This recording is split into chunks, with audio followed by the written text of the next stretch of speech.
right, what's up, everybody? Welcome to the No Level Cap podcast. I am Sage Ashford. This is the No Level Cap crew. We bring you all the anime, all the gaming, none of the bullshit. Uh, we, we've had a little bit of some hiccups, but I mean, we all up in here. Sans one very important member. Hopefully, we get him back in here soon. But for right now, y'all just got the four of us, which is cool. We got a lot of stuff to get into this week. One thing I did want to talk about, it is the 25th anniversary of Toonami. I wish I had known that last week when we talked about anime. Like I had no idea, and I was just like sitting there chilling one day. Like this past Thursday, I believe it was, when they were just like, yeah, it's the 25th anniversary of Toonami. And I know we talked about last week how we got into anime, and pretty much all of us to a person had like Toonami as a major part of what got us into anime. Now, this time I want to ask, like, when did you come into Toonami? Like, what was the first thing you remember about Toonami? And then also, what was your favorite Toonami show? Now, for me, I know I came into Toonami, and I'm actually going to like go a little left on y'all. I did not like Toonami when it first came out. Like, I know that's gonna sound crazy, but like when Toonami first came out, I remember they had hyped it for like months and months and months. They hyped it like they was like telling you like, oh, Toonami's coming, Toonami's coming, and I was like, what the fuck is Toonami? Like, I can't wait to see it. And then like it was because they had a series of afternoon blocks before that. I don't remember any of them because 1997, I would have been like 9 or 8, I think 8 or 9, and I was like hella young. But like I remember 5, 6, 7, they had all these multiple blocks that they would do, and each one of them would have different things, but it was all like 80s throwback anime. I mean 80s throwback cartoons. And so I'm like, okay, well, what's Toonami gonna be on? And I looked it up, and Toonami when it first came out was Thundercats, Voltron, The Real Adventures of Johnny Quest, and something called Cartoon Roulette, where they just kind of spun the roulette and showed you like an old action show. And I was like, this what y'all got? Y'all spent all these weeks and shit hyping this shit up for you to show me some shit I'd already seen before, man. You'll cut this bullshit off. So I was heated. Like I was upset. I was like, man, I can't believe y'all put this trash on my screen. Not that I didn't like those shows, or at least I like Thundercats. Voltron never quite connected to me like that, but it was all right. But like I was, it's not that I hated it. I just was disappointed. And then I remember slowly but surely they started adding anime onto it. Like they added Robotech, and I had never seen Robotech, but I had read about it in like Wizard magazine and other like places like that. So I was like, okay, well I'll check out Robotech. Well, I loved it, at least until I became an adult and found out what Macross was, and that's when I fell in love with Macross and like fuck Robotech. But I remember Dragon Ball Z coming on that bitch, Sailor Moon, and eventually like they hyped up Gundam Wing. I think Terrence was talking about that before we started the podcast. They had all these shows, and that's when I finally became like an addict. Like around the time that they had Robotech and Dragon Ball Z, and then eventually like Gundam Wing and Tenchi. That's when I was like, this shit godlike. And I that like just like that, it flipped it was like a switch flip. And so like that was like the era that I came in at the beginning, but I didn't love it for like at least a year and a half. And then finally, I think my favorite show of the series of the shit was like I'm torn. I want to say Yu Yu Hakusho, but like I preferred it when it was on Adult Swim. I was kind of bummed when they moved it to Toonami because they like had to do extra editing, take out some of the like the blood, the violence, the cursing and shit. I was like, oh man, you kind of fucked it up. But that is like one of my top anime of all time. So of course that one. And if not that, all the Gundams that they did, 8th MS Team, Gundam 0080, what's the other one? Gundam Wing, and then of course Tenchi Muyo. Those were like all fucking goated shows. Like I know that there's a whole second era of Toonami, but by the time we hit week in Toonami, I was pretty much done. I had moved on to like getting fan subs and like downloading and hella piracy and shit like that. So like that era of Toonami isn't as big to me, but I mean like I understand it was foundational for a lot of other people. So I'm not trying to hate it or anything like that. Will, what was your favorite Toonami anime? And if you remember, like when did you come into Toonami? Uh, the best way to put it for me with Toonami was I remember when it started with Motar at the helm before we ever got Tom put in place. Before we ever got Yeah. him put in place, I remember watching that. but I never put two and two together that I was on this whole Toonami wave. But the one show I remember starting to watch there, aside from watching Thundercats, was The Real Adventures of Johnny Quest, because there was always this scene that stuck with me from one of the episodes. And I can't remember what it was. I think it was like this dude pretty much got attacked by these tree branches or something. I can't remember that. It just stuck with me. I was just like, this man is under these tree branches dying right now, and I don't know what's going on. But they are tearing him up. All I heard was screaming and branches go. So I remember watching that, but I was kind of intermittently in and out of Toonami at that time. But once they started adding the Dragon Balls, the Sailor Moons, and everything, that's when it really stuck with me. It was that after school ritual. Come home, drop the book bag, drop the shoes, hit the channel to 42, and be right there. That's where I was at. Because that was the best place to be after school, is watching Toonami, because you always had something to talk about when you got back to school the next day with someone. And I stuck with Toonami for the longest time, from the intrusion, the invasion, from the absolution being taken down to the next generation of Tom. And everything about Toonami sticks with you. If you watched it for as long as you could have, Toonami is something that never leaves you. It's a part of you if you were born anywhere between maybe 1987 to 1992, or maybe even a little further down. I'm gonna say like 95. If you were there for that and you watched that as a kid growing up, Toonami stays with you all the time. And some of my favorite shows were definitely, like you said, Tenchi, DBZ, Sailor Moon, and even further on, I kind of messed with Zash Bell a little bit too, because it was on there too. And I will admit that one time when they were running Hamtaro on Toonami, that was a little weird for me. I was like, this show is like so far off from the rest of the shows. But I was like, you know what? I mess with the Hams a little bit. They all right by me. So yeah, I watched a lot of that growing up. All of that sticks with me to this day. It is funny you mentioned that, because I forgot. I try to like I don't, not quite memory hole it, but like that's kind of like the lost era of Toonami for me. When Mm-hmm. it's just like there was a time period where they had kind of dialed it back on like some of the action anime, and it was like Mm-hmm. Hamtaro and Card Captor Sakura and like Yep. Dragon Ball. I think I was in like eighth grade, so this has got to be like around 2002 or so. And I was like, I don't like any of this. And I tried to watch it, but I was just like, this, where's the action? Like, where's somebody getting punched in the mouth? Where's the explosions? I'll take Gundam Wings, Oh pretentious yeah. ass politics, something like, give me something. And they was like, no, we ain't got none of that for you. We got some Hamtaro adventures. I'm like, man, I suppose. I don't know why we've got somebody trying to photobomb the podcast. Some hobo. Anyway, I'm gonna hand it off to Rakeem. What was your favorite show on the podcast? I mean, what was your favorite show on Toonami? And like, if you remember, when did you start watching Toonami? So back about around 1997, I believe I started watching Toonami. Around the time it started, a lot of that early era I kind of forgot about. But Sage, thank you for reminding me that the first era of Toonami was basically like another era of the 80s cartoons of Voltron and some of those shows coming on. And of course, I fuck with Voltron and Thundercats very heavily, so I didn't mind watching those shows, I'll be honest. But I remember early on, of course, shows like Ronin Warriors caught my attention because I was just a diehard fan of that show when it came out. Of course, it wasn't always on Tommy first. When I first watched it, was on Sci-Fi, and then eventually came later. Now, I do remember two things. So when it comes to my favorite show on Toonami, this is kind of hard, but I remember there's two splits. Because DBZ was kind of in its own atmosphere on Toonami, because that was an event for everyone. Like, everyone talked about DBZ in my school.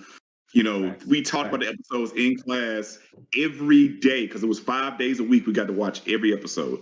But, you know, so, and I have a special place in my heart for DBZ, specifically because I remember I had an agreement with my parents.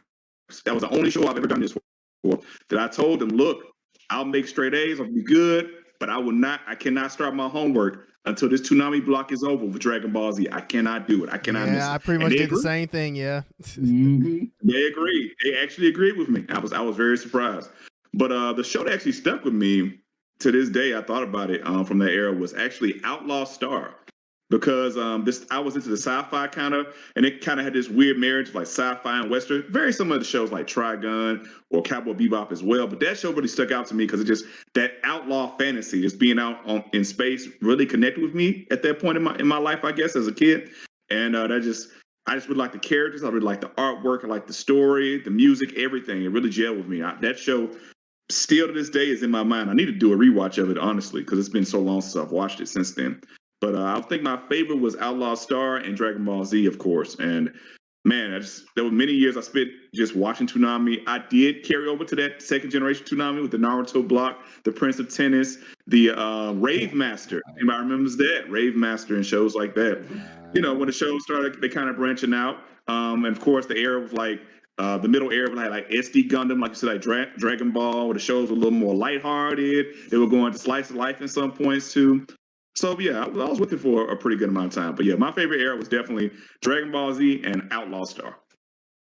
Yeah, when you said Outlaw Star, I basically, it was like a blast from the past. It's like, holy shit, I forgot about Outlaw Star. Because I wasn't a huge fan of it as a kid, but that was one of those shows that was like legendary back in the day. Like, and that's I think last week I talked about how the collective memory of anime fans goes back to about 2005, and it cuts out shows like Outlaw Star, which were fucking huge. Like, I remember if you talked about anime to anybody that was around our age, the only thing you ever heard about, you'd hear about like G Gundam, Dragon Ball Z, Outlaw Star. Like, you was going here Outlaw Star in that number. Like, it was no way around it because people fucking loved it so much. Terrence, what's up, man? Like, what do you remember when you started, and like, what was your favorite anime from that era? So I looked over I'm on Wikipedia admittedly, and Nothing wrong with I'm that. looking over. Nothing wrong with it. I'm looking over all the eras because I was trying to remember kind of where I started and where things place in terms of like what year certain things came out and everything. So for me, I think it was like 1997 when I really got into Toonami, like when it started. But the thing is, I just don't.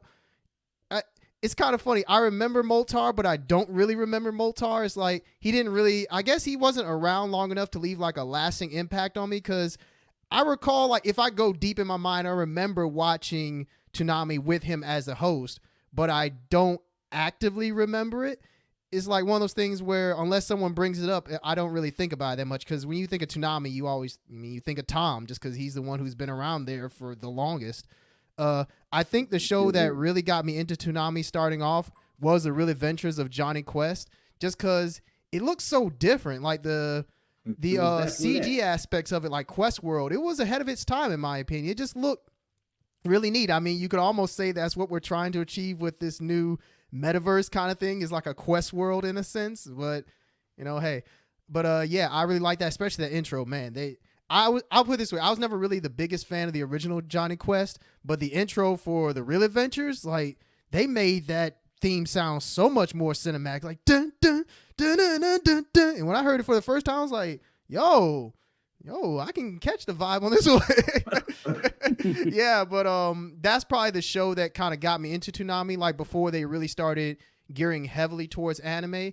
And I guess if I were to talk about what anime really had the most impact on me outside of DBZ, because DBZ, I mean, like you all have said, DBZ was like its own thing. It was like this event that DBZ is almost like the Attack on Titan now, in terms of it's the anime that you can talk about with people who don't even really watch anime like that. They're watching it and they knew of its existence, everything. Heck, I mean, nowadays, if you talk to like your grandparents or parents and you ask them about anime, if they don't really watch anime in any way, they'll at least know what DBZ is. That shows you how big it was at that time.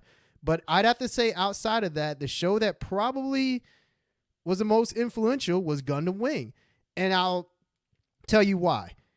Not necessarily just because of the show itself, but because of like the merchandising outside of it. I got really into the modeling kits and the toys, because they had a lot of Gundam toys at that time for Gundam Wing. The merchandising for Gundam Wing was off the charts. And I mean, I know Gunpla and everything is still popular now, but back then, not like back then. Yeah, like back then, like we didn't know anything about, Gunpla or anything like that. We just saw these cool toys and like models from the show. And we're like, hey, I want to get some of that. I remember going to Toys R Us and seeing the model kits and them not ending up looking anything like not anything, but the detail wasn't quite there from what it was on the show. I know nowadays the model kits are a lot better, but back then they it kind of it was kind of a little bit of false advertising with some of it.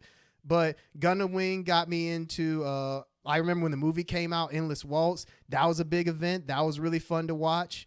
Then the other Gundams came to Toonami, like G Gundam. I know some people don't really like G Gundam. They think it's kind of hokey and everything. I like G Gundam. It's a fun watch. I put it this way. It's one of those shows where you don't turn off your brain per se, but you don't try and think too much about it. If Gundam Wing was more of the political and more kind of like adult oriented show, G Gundam was the one that was a bit more kid friendly in a sense. So that was fun to watch. The other eras of Toonami, I mean, I remember them. I remember when Sailor Moon came to Toonami. I was glad to be able to finally finish it, because when I remember seeing it on like Fox, they only got to like a certain point and they stopped. But on Toonami, they continued it, so it was good for that. I do remember the era of Toonami when they kind of went away from anime as much, when they started adding more like regular cartoons. Batman Beyond. Yeah, Batman Beyond, yeah. Superman, Justice League, and all those. It's kind of like Toonami started to shift from being focused solely on anime to being more kind of like a anime and kids WB kind of block, because I think a lot of the shows from kids WB ended up going to Toonami, and you could watch them. Yeah, and you could watch them in full, because I remember seeing, I think Yu-Gi-Oh was on there at one point. I think that might have been later on, like later when they Yu-Gi-Oh was like, never on Toonami, but what it was on Cartoon Network. It used to come on around like 6 or 7 o'clock at night. So I might be just getting. It might be around that time when the block, like when they shifted to Saturday, it might have kind of just blended into that block for me. But yeah, I remember like a lot of shows. I mean, Yu Yu Hakusho. I agree with you, Sage, that I did prefer it when it was on Adult Swim. But I will say this: you all don't. Kids nowadays will not know the struggle of having to wake up or set your VCR to record at 4 a.m. when they were finishing Yu Yu Hakusho. That sucked, because they didn't finish it on Toonami. They actually shifted to like this weird 4 a.m. time slot, and that was the only way to actually finish it. I set my VCR and record it, and I finished Yu Yu Hakusho that way. So, you know, hey, if anybody wants to call my fandom into question, you know nothing. but just in close, like, just this whole looking back at Toonami, man, there's so many shows I could go over, but just for the sake of time, I will say that Gundam Wing probably was the most impactful one outside of Dragon Ball Z, just because it was the gateway to Mecha for me and just the gateway to Gundam in general. So that, and there were a bunch of other shows that I just really liked, but yeah, Toonami, man, it's memories, man. I'll never forget Toonami. Toonami definitely made me an anime fan. One thing I'll say, first thing, everybody brought up, like a couple people brought up Moltar. I do remember Moltar, like at the very start. Because it was like a holdover from Space Ghost Coast to Coast, which is a lot older than people think it is. Like it didn't start with Adult Swim. It started like 1995 or something like that. I was like I remember being in second grade and they had Coast to Coast. If you stayed up late enough, you could see it. Because they had like an adult block, didn't they? I don't know what they called it back then, but Cartoon Network did have like some kind of adult block, didn't they? Not really. Like the only thing, like Space Ghost Coast to Coast was like an oddity. Like it would come on and it'd be on for maybe an hour. And like there was another show kind of like that. I don't remember what it was called. I want to say Toonheads, but that's not what it is. There was like this show that basically there was Coast to Coast, and then there was this separate thing where you saw Brat hang out with Space Ghost, and it was like a music set or whatever. But he wasn't like a whole. It was in between. They would show like basic classic cartoons like Bugs Bunny and stuff, but like in between that, you get to see like Space Ghost and Brat and Zorak just kind of hang out. That was kind of cool. Yeah, I think that's along the lines of what I'm thinking of. Yeah. Yeah. One thing I'll say, as far as like the models, like people, it's a different era now, and I don't want to sound too boomery, but like just in terms of like adding context to a situation. Now, of course, you get your models, you go like online, you go on Amazon or whatever. With Gundam Wing, it was like the first time that you could go to like Walmart and there would be Gundam models being sold there. Now, a lot of times they were sold the fuck out because the show was just so popular, but they were there and you could go to like Toys R Us and all these other places and they just be sold out, or you might be able to find one or two. And they had the top tier models back then. They had because there's a difference. There's like the basic grade, like the 1/144s.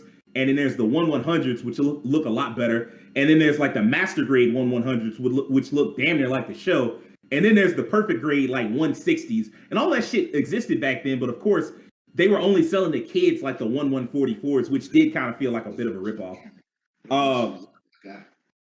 Then you had like the Toonami. Like one thing I want to, like y'all made me think about, like as Terrence was like kind of talking about some of the older blocks. He talked about like how they how the different shows and how they added like kids WB type stuff. I remember for a while they kind of went back and forth. There was like a 3-hour Toonami, then a 2-hour Toonami, and then they go back to 3 hours. It's like because they would add certain shows in. Oh, what's up, Will? I was gonna mention because you had talked about it because I remember it clear as day. There was the normal Toonami block that we knew and loved, but there was I was about to say like they had the Midnight Sun and then the Midnight Run, excuse me, and then the Rising Sun on Saturdays. There it is. Yeah, I remember those. Yeah, I do. Yeah. That was the precursor to Adult Swim. Like they had the Toonami Midnight Run. It would air at like, I mean, and you know, we are like Central Time, so it'd be at 11 o'clock. But it would air at 11 o'clock, and they would show like uncut Dragon Ball Z, so you'd see like a little bit of extra blood, and then they'd show like Gundam 8th MS Team. That was the first time we got a chance to see that, and Gundam 0080, and like not quite 83.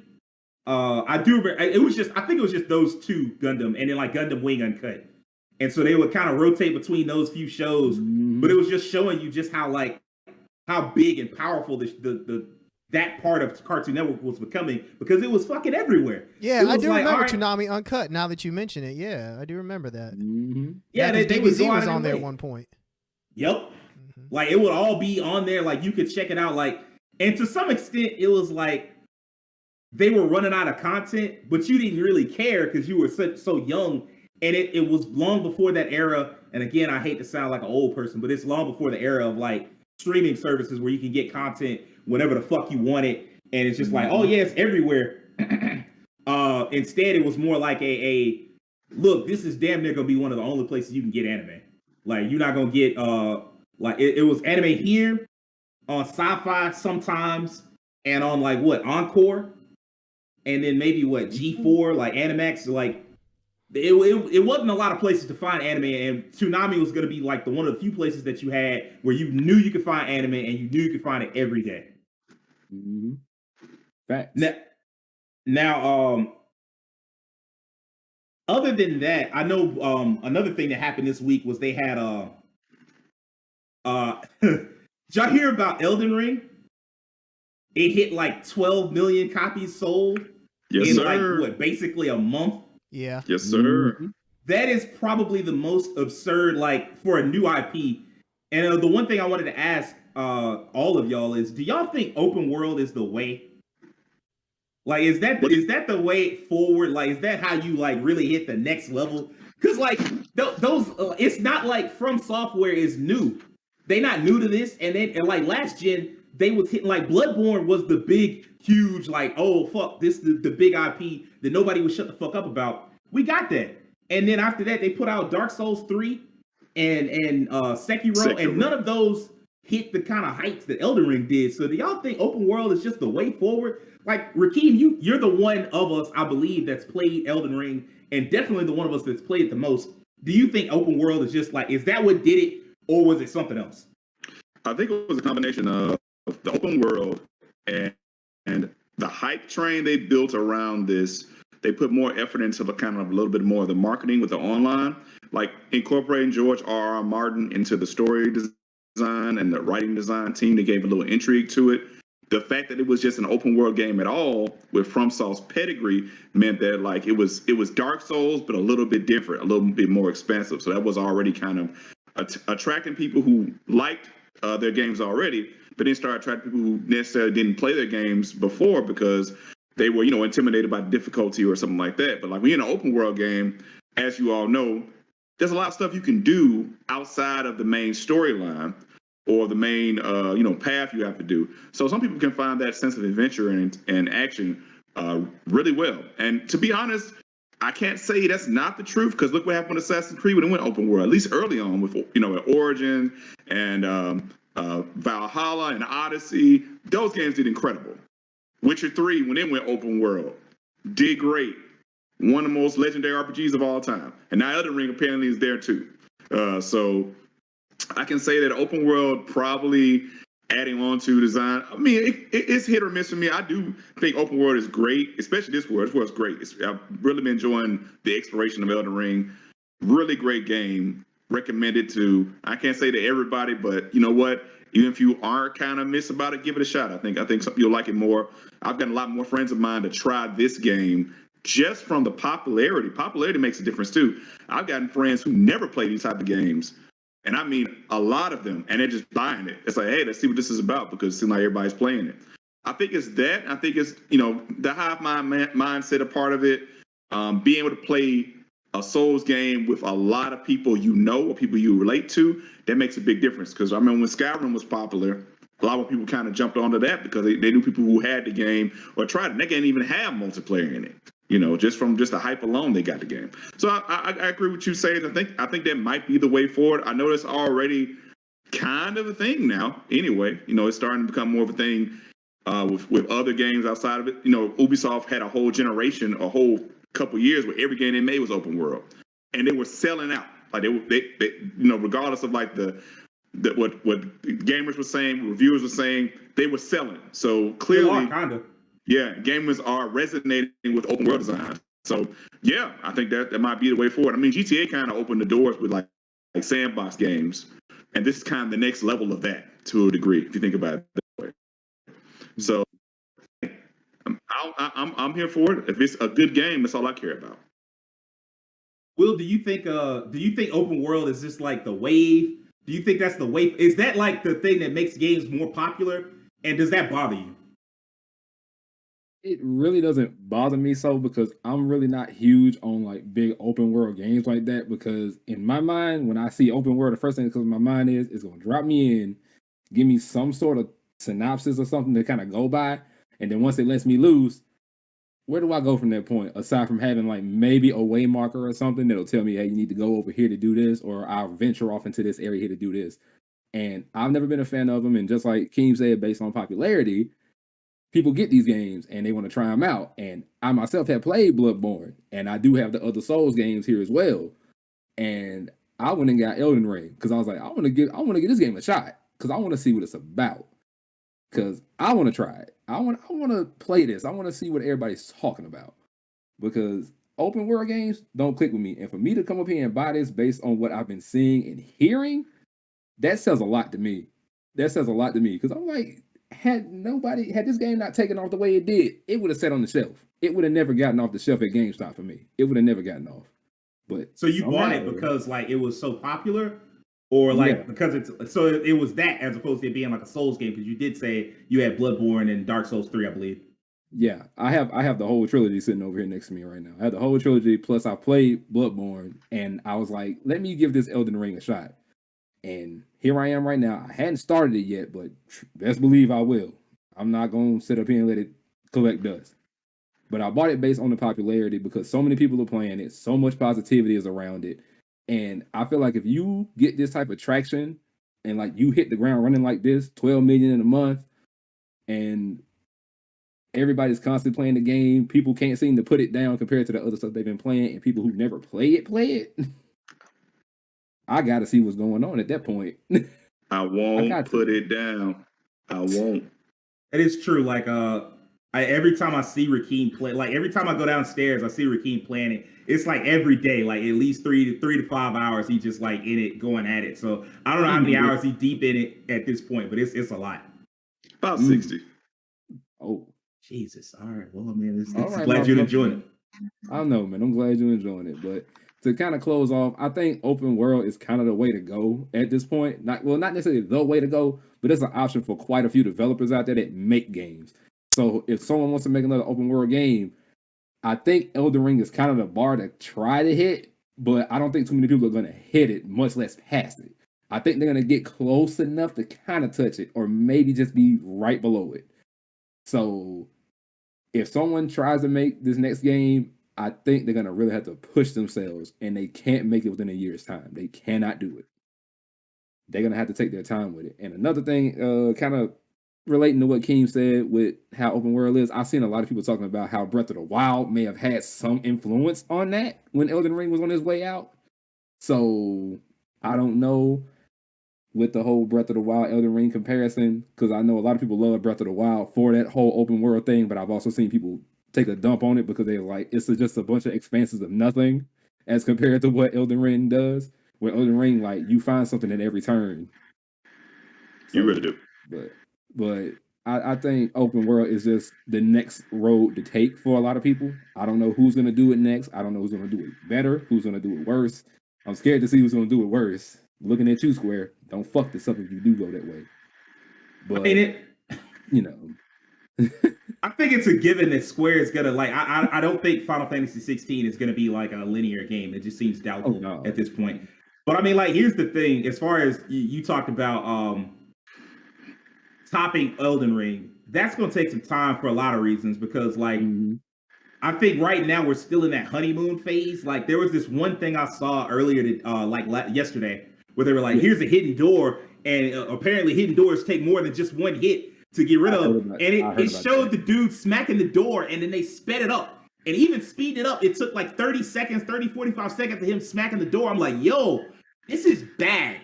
This is it. I'm assuming that FromSoft didn't do that on purpose. I'm assuming that wasn't meant to be in the game. I think they just like had a hidden door, changed their mind on it, and we're like, all right, well, we're not gonna like seal it off. We'll just raise the HP dumbass high. Nobody's gonna hit it that many times. Somebody did, because that's bad game design. It's not good.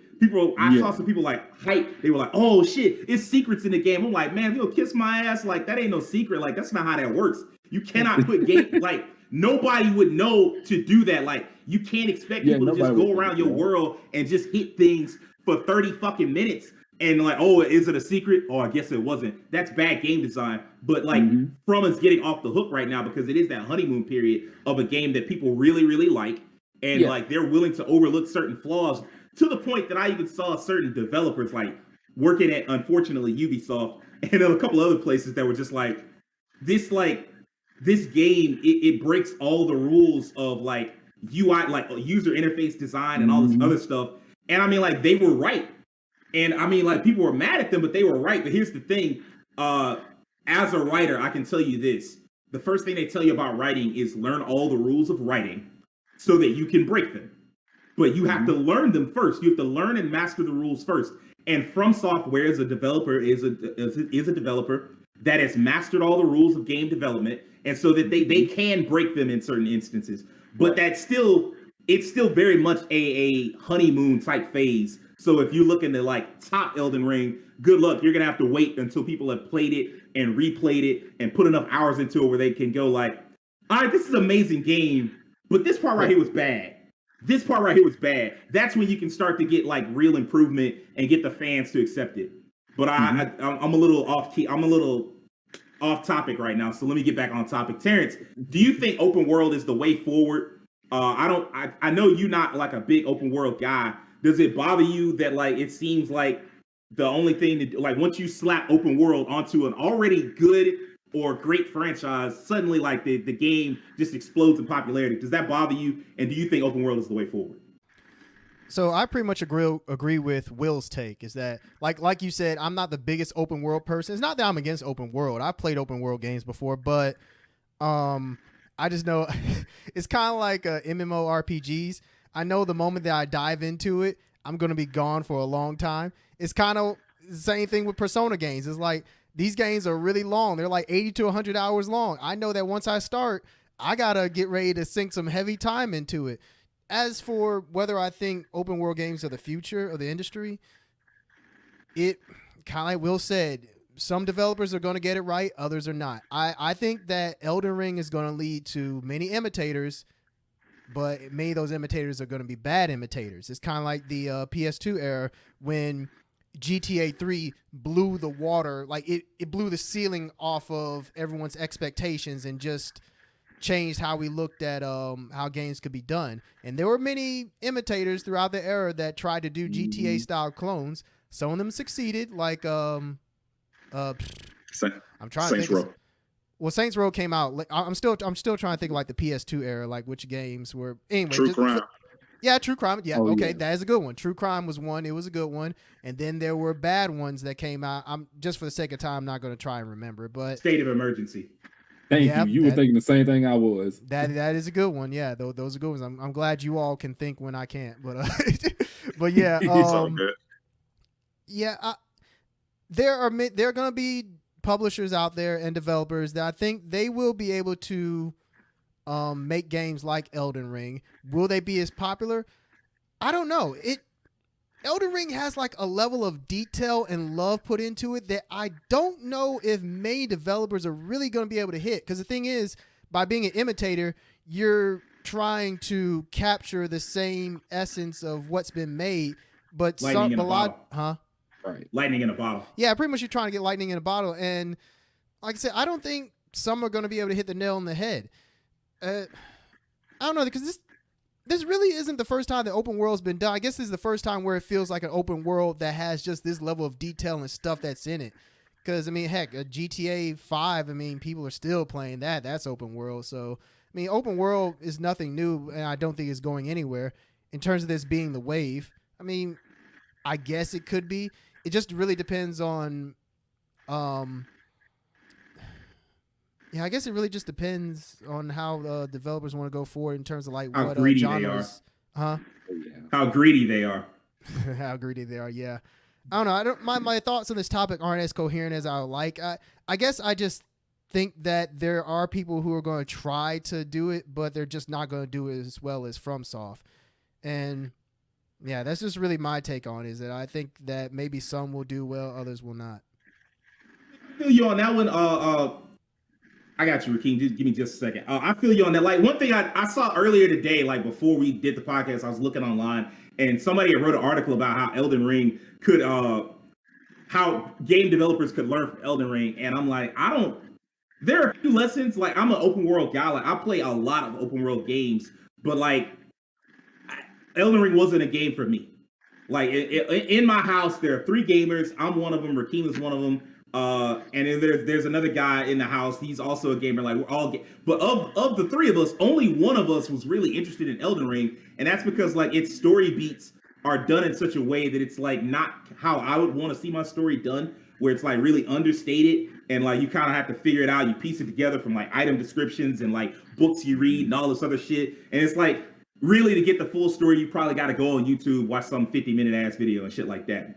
And like, I don't want games to do that, like going forward. Like, so that's like, Terrence, you made a great point. Like, I don't think that they can repeat it because the lessons they're going to learn are probably going to be the wrong lessons. Make the game hard, take the story out. Like, I don't do none of that. All I want you to do is a $60 game or a $70 game. Stop trying to charge me $60,000 for all the microtransactions and equipment and swords and all this other. Like, cut that shit out. Just give me a complete experience. And the only other thing I would say that I really think people should learn from is like the weapon variety, the summons, the spells, the monsters. Like having seen Rakeem play so much of the game and watching people stream the game, I'm like, holy shit, there's always something new around the corner. That's something that I wish that more open world games could do. And they got the budget for it. Don't tell me that they don't. Rakeem, what's up? Oh yeah, I was first. I was trying to go back. I was trying to add to Terrence's point earlier that about the copycats. I mean, it's already that already happened in the older games FromSoft made with the social games with the copycats. And what developers can do, I don't think, like to Sage's point, I don't think they can copy everything said. What developers can do and what they have been doing is that they take one element that they're really good at that FromSoft is just okay at and they enhance it. Like for instance, Neo Team is really fucking good. Team Ninja is really good at combat. Really, really good combat. Mm-hmm. So Neo's combat, its level design isn't as good. Its world design is not as good. Its mission design isn't as good.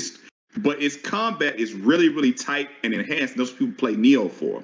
So I think developers can take the ethos of how these games work, maybe the open world design or something like that, and they can refine it. Like, for instance, if you want a story experience, Horizon has the direct story experience you're looking for right now.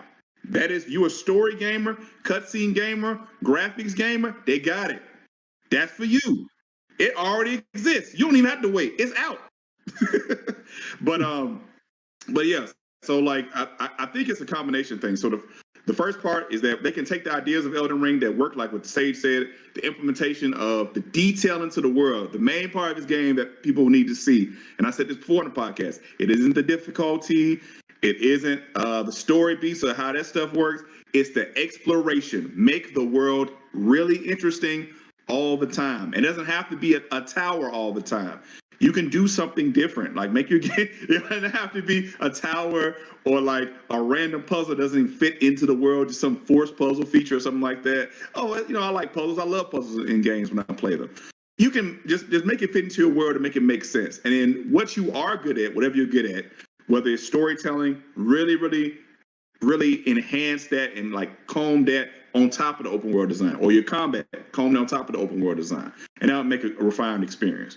But I'm okay. I think what attracted me to Elden Ring in the first place, because my friends probably know I love story games too. I'm an RPG fan. I'm used to Final Fantasy stories. I'm used to action games, adventure games that are popular. I love Uncharted. I love Tomb Raider. What got me to play Elden Ring, what got me to play Dark Souls, was ironically what Sage talked about, the stuff outside. Why were people building these communities talking about the story of the game that has an understated story? Hundreds of videos, hundreds of like think pieces. The community they built around the game made it so welcoming, like made you want to come into and talk about it, because they're always communicating with each other. There's always something going on in that community where it comes to like PvP stuff with like the invasions or like build ideas or story ideas. They're always working on, giving information to the player. The era we live in social media and YouTube has kind of opened up the door for you to try things you never would have tried because you're exposed to new things. Now we have this exposure. Now we see people playing these things. We see people like RDC World was a very popular group for comedy skits and things like that, playing Elden Ring. You would never think to see that like 3-4 years ago. That's the farthest thing you think to see. But now people like you, people you like playing this game, it gives you more exposure. I think that exposure was a really important part of it as well. I think Rakeem hit the nail on every head. I mean, yeah. Of course, his voice, like having spent so much time playing it and being invested into the world and like the community, of course he's gonna have like the best take. So I appreciate you, bro. The last thing I wanted to get into is it's about that time of the year. It comes 4 times every year. A new season of anime. I went over it on stream when I was Twitch stream yesterday. It was like 50 fucking new series coming to, and obviously nobody amongst us at least is gonna watch all 50. But I do want to see. I know everybody had like at least a handful, so I wanted to go through everybody's top 5 and see what series they were most excited about. Rakeem, did you have a top 5 like series? Like I know we kind of like threw you in hot on it, but like, is there a top 5 series that you like were excited to see? As far as series I was excited to see, it was mainly like really 2 that stood out, and for very different reasons. So one that stood out was Spy X Family, because I have heard about the manga for this, in the rumblings online like crazy. I would just watch YouTube, see a video of people talking about it. You go through like manga collections online, or like mangas coming up. So I periodically always check to see like what's the big manga going on right now, because I know in about a year or 2 to 3 years, that's going to be the next big anime if they do it correctly. So I saw Spy X Family, and it's taking this kind of different angle, Mr. and Mrs. Jones kind of angle. Very different from most anime. I was like, this is intriguing. This is different. So I'm very interested in seeing that anime. I'm definitely going to invest in that. Now, the other anime I'm excited to see is this Duel Masters anime for a very different reason. Because when I was a child, as you know, the Duel Masters anime we received in America, because I didn't watch the Japanese version. So I don't know how the sub was. I don't know if it was serious. But the Duel Masters anime we received in America was a complete shtick. It was all comedy all the time, jokes on top of like the card background. They would have such meta, super American jokes that I even knew as a kid this kid not be in Japanese. I remember there was one joke where they talked about, I'm going to bend it like Beckham. Yes. And I dumped this poor kids. I couldn't get enough of that show as a kid because I love Yu-Gi-Oh! But Yu-Gi-Oh! is very serious, man. It was really dark, and sometimes you want to turn your brain off with some anime. You want anime to watch to just relax. And Duel Master was my relaxation anime. I was gonna go in there, watch them break them shields and some of their monsters, and have a good time cracking jokes. It was awesome. So I don't know if the Japanese version was gonna be like that. Probably not, because we were silly back then. But I'm excited to watch Duel Master. So I want to focus on those 2. Those are the main ones I'm focusing on, and I'm gonna kind of be open this year. I'm just gonna kind of go through the list after that. What's up? Will, did you get a chance to look through? I know you actually were in my stream when we was going over like the top, all the anime and whatnot. Do you have like a top 5 or a top 3 or whatever? Like, is there like any particular anime you like super excited to get into? Okay, so for me, right now, I'm also on the same page with King with Spy X Family. I'm definitely trying to get into that because in a couple of discords that I'm in, people have been talking about it and just loving it. Like they hadn't spoiled anything for me, but they just like this is so good, this is never blah blah blah. They're like giving like a lot of praise to it. So I'm just like, if it's getting this type of praise and it's actually getting a show, I kind of want to see what it's about. I'm still gonna read it, but I definitely want to watch this as well. But aside from that, the other couple shows that I have on hand is I do want to get started with Stone Ocean because I hadn't got into that yet because I've read most of the manga at this point, and I know how Hey. JoJo is because so far JoJo as an anime has been beat for beat, like literally 1-to-1 with the manga. So anything you've read, you're gonna see it here. It's gonna show up there. You're just gonna see it in motion.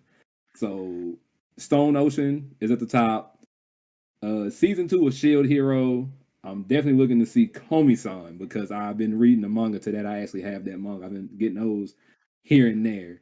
That's one, and one that kind of has an interest in me because I feel like I've had it on a read list for a while is Tomodachi Game, and I'm kind of all about the psychological type shows as well, like psychological, sometimes horror, maybe those mystery type crime shows. I'm into that type of thing. So Tomodachi Game, Stone Ocean, Komi-san, and Shield Hero are like the 4 I got, and Spy X Family. Those are my next ones I'm gonna watch. Look, man. Like, When I did the stream while I was reacting to all the anime, I could not find a trailer for Tomodachi Game. I was like, okay, this is weird. So I was on like a live chart. I use live chart, and it like normally just tells you here's the trailers, check it out. There was no link for it, so I went to YouTube and I typed in Tomodachi Game, and the first thing I saw was like a link from Joey the Anime Man, and it was like, do not read this manga. So I mean, y'all have at it. I don't know what like it had like a one thumbnail or like a whole bunch of fucked up shit going on in the manga. I was like, I'm straight. I knew I wasn't gonna fuck with it, but I at least wanted to see the trailer. It had no trailer, and like the first thing I saw was not a glowing review. So I'm gonna let you have it, Will. I hope you enjoy it at the very least. I mean, like, I know you also kind of dig horror, so like hopefully it's fun for you. yeah, man, I'm gonna try it out, and I'll let you know I'll let you know how it go. Especially if I end up trying to read a little bit beforehand, I will definitely tell you about it. I'm not gonna tell you to watch it if it's definitely Right. like redo, but we ain't gonna talk about that. Whew. So yeah. I brought that up on stream. I was like, yeah, they said redo was goaded too.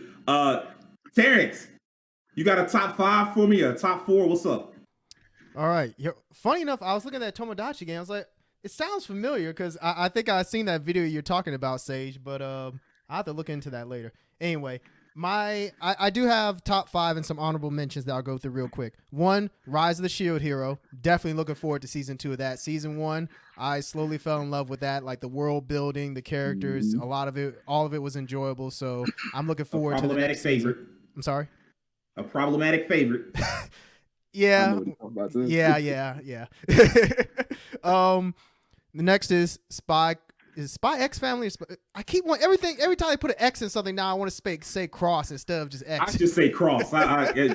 That's how they say X over there. So I be like cross. Yeah. Street Fighter Cross Tekken got me saying cross. I even want to say Hunter Cross Hunter, but I'm pretty sure it's Hunter Hunter. But whatever. Spy X Family. I'm looking forward to that just because which studio I'm pretty sure is working on that one. So I'm looking forward to seeing that. It's Wit Studio and Cloverworks. Yeah, that's right. It's a collaboration, which is an interesting collaboration. We've been seeing more of those, by the way, the collabs between studios, which is pretty cool. Because there was the one that Mappa did with someone. It was the singing anime that I can't think of right now. It's the one that came out last season or like 2 seasons ago. It came out in fall. It came out in fall. I can't think of it, but just for the sake of time, disregard it. Tiger and Bunny. I am definitely looking forward to season 2 of that. Fact OP. What'd you call it? Fact OP Destiny. Yeah. That's it. That is it. Yeah. Mappa and Madhouse. Yeah, that was Madhouse and Mappa. Yeah. Tiger and Bunny. I'm definitely looking forward to season 2 of that. I still say that Tiger and Bunny walked so that My Hero could run because Tiger and Bunny definitely hit. It was before My Hero, and it had a lot of the same beats as My Hero. I just don't think it really took off to the same degree. Also because they had like the whole sponsorships thing, and they kind of axed that in like the Netflix version, unfortunately. So I think people who watched it later on, who didn't watch it like the quote unquote, should I say illegal way? If you didn't watch, if you watched it before it went to like, if you watched it before it went to like the streaming services, they had like all the sponsorships like Pepsi and everything in there. But when they put it on Netflix, they took all that stuff off, so a lot of it doesn't make as much sense. Hopefully they bring all that back. Hopefully, fingers crossed. But I'm looking forward to Tiger and Bunny season 2. It's been a long time coming. Some of the other shows, I got to get into my, as Will and everyone else here knows, I got to get into my slice of life. You know, my romance, my comedy. I'm a big fan though. It's like, hey, those are my comfort anime. You know, I hey, like you like what you like. Stuff. Let's go. That's what I'm saying. But there's two that I saw. There's Shikimori's Not Just a Cutie. That one looks interesting. I read the manga for that. It was cute. Like the manga was cute. Okay. It's like a really short. It's like a web manga, so like they're not very long chapters. So I don't know how they're gonna adapt it. But what I saw, it was all right. Okay. Yeah. Well, I'm definitely looking forward to them. I'm gonna definitely check that out. The other one is Ahare-san wa Haka-renai. I know what you're talking about. Yeah. That one looks more like it's like more comedy-esque, but I'm looking forward to that one. It doesn't have like a officially English translated title, but yeah, I hit that to the best of my ability just off rip. And the other two that I'm looking forward to that are honorable mentions, there's one called Summertime Render. That one looks like it's going to be more like psychological, just based on the synopsis. So I'm the one where the dude goes back to like his hometown and some chick, like his friend had been murdered or some shit. Okay. Yeah, that one looks interesting. I'm definitely going to check that one out. And the other one is Black Rock Shooter Downfall. Now, admittedly, I'm not like up to date on all the Black Rock Shooter media, but I really like the character design for Black Rock Shooter. So I'm gonna watch this just to see how it is, because this is the first time it's returning in like a while. So I'll just check it out just to see what it's all about. And you know, was it CG before? Has it always been CG? Not fully. There's some parts that are CG. It's like the OVA anime that they did. It was mostly just hand drawn like regular 2D, and then when they go to like the Black Rock Shooter world, most of that is like in CG. So it's kind of like half and half. Okay, because I looked at the trailer, and I mean, like, you know, y'all know I'm not a dystopian type of dude, and the world is clearly kind of dystopian, but like the CG was what really turned me off. I was like, it kind of like felt soulless in a way, so I wasn't too sure about it. And that could be the case. I haven't looked at the trailer for it. Well, I take that back. I have seen some footage of it, but we'll see. I'll give it maybe like 1 or 2 episodes, and if it's not to my fancy, then I'll drop it. There's plenty of other shows that I'll more than likely watch that I haven't mentioned, but yeah, those are the ones that stand out to me and that I'll be checking out this spring 2022. That's what's up. So like for me, the top 5, I don't really have a top 5. Like I'm kind of disappointed in this season. Like I'm starting to see so many repeats in terms of concepts and ideas. It's some of the shit it's the same thing over and over again. And I feel like even if it's not done better, it was certainly done before. So I'm like, I have a long ass list of anime that I'm going to try, like a really long, like 17 anime that I'm going to try one episode and probably drop like 90% of them, I would imagine.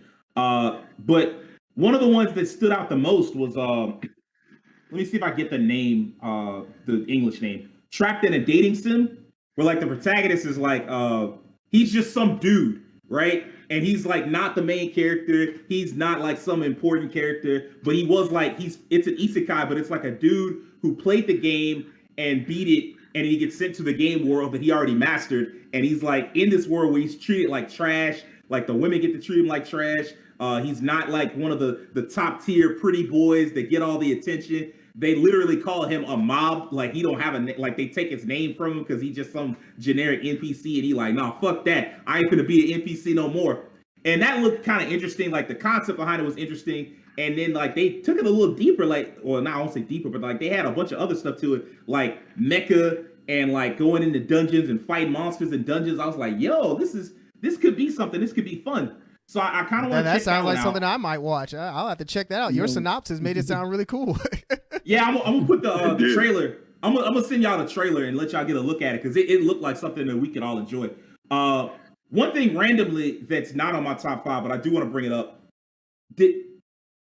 Will knows about this anime. I don't know if you know about it, Terrence. This is very old school. Do you remember Iki Tosin? Ikitosen. That Like the sounds battle, familiar. it's like a battle harem anime. Like Look, they were all based on like Chinese Romance of the Three Kingdom type characters, but it was like all just chicks, these like busty ass chicks throwing hands in high school and shit. Oh, It's like, I do remember. yeah, it's old as hell, but they bringing it back, and it looked like it's a sequel, not like a remake or nothing like that. It looked like just a straight up sequel. I don't know why they're bringing it back, but I do want to check it out. Just oh, out of like I do remember nostalgia. this. Yeah, I do remember it. Yeah. They're bringing it back? Yes, Yeah. Oh. it's not a long. I think it'll be like 3 or 4 episodes, so it's like a more of a special type thing than like a straightforward series. But I was kind of wilding on that one. So I'll check it out. Like everybody else here, I want to see Spy Family. I wasn't sure about it. There was a comic book group that I'm a part of that have been talking about it for years now, and I was like, I don't know, I'm not really sold. But I saw the trailer last night, and it took just that trailer to be like, I want to watch this. Like bad. It looks so like parts of it look cool, parts of it look cute. It's the right mix. It's not gonna lose my attention one way or the other. So like, and it's one of those like when I started off this, I was saying like how many anime look kind of boring and done over and over again. This didn't look anything like that. It looked different. It looked special. So I want to check it out. Like Terrence, like Terrence and Will, I really want to see Shield Hero Part 2. I didn't finish Shield Hero Part 1. I'm gonna have to start working on that tonight, probably, because I saw like I read part of the manga and then I know where they're going next. With the I forget what the name is, but like the next boss that they're introducing, like from everything I know, shit goes down from this point on. So I'm really interested in seeing where this season goes. So that's like the Spy Family, Shield Hero, and then the Trapped in the Ultimate Game. That's 3. I want to try out that Detective Conan spinoff. It's like one of the characters. He's like he has like he plays like 3 different roles. He plays like a private detective. He plays like a member of this like evil organization, the black organization, and something that he like plays all these different roles, and it's showing him trying to like balance and like figure out a way to like not tell off on himself and also like live his life. So that one's kind of fun. Thank you for explaining that because I saw that synopsis and I was interested, but I was confused about what the premise was. It confused me a little bit. You made it a lot more clear. Yeah, it's a lot going on in that one. So I mean, like I'm excited to check it out. Tiger and Bunny, I did want to check that out.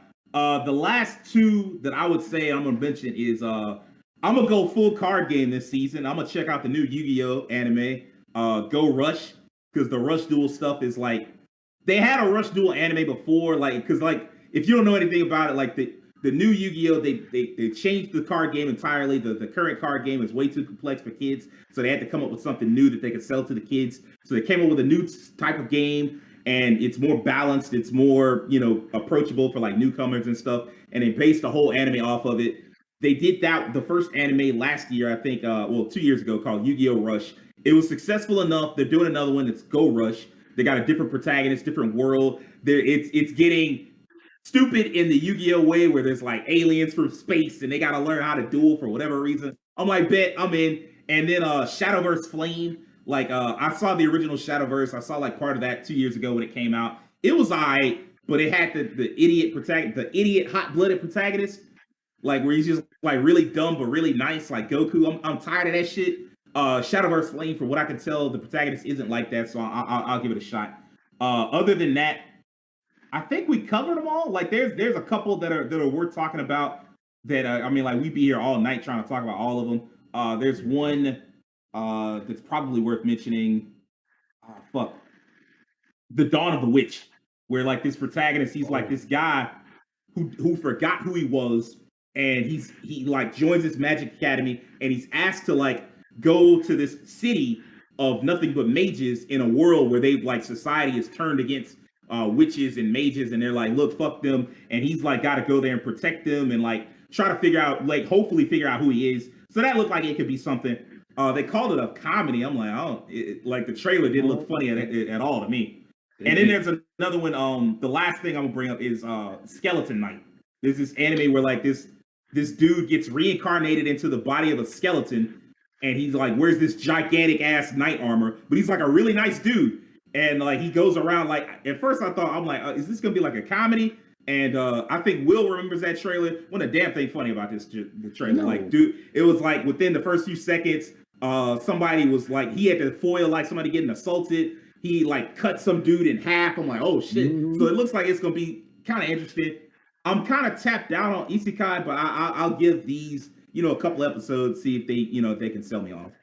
But I think that's gonna do it for this week. I appreciate you, gentlemen, and we will be back next week. I appreciate everybody. We will see you guys on the next one. No, sir. Have a good day. Take care.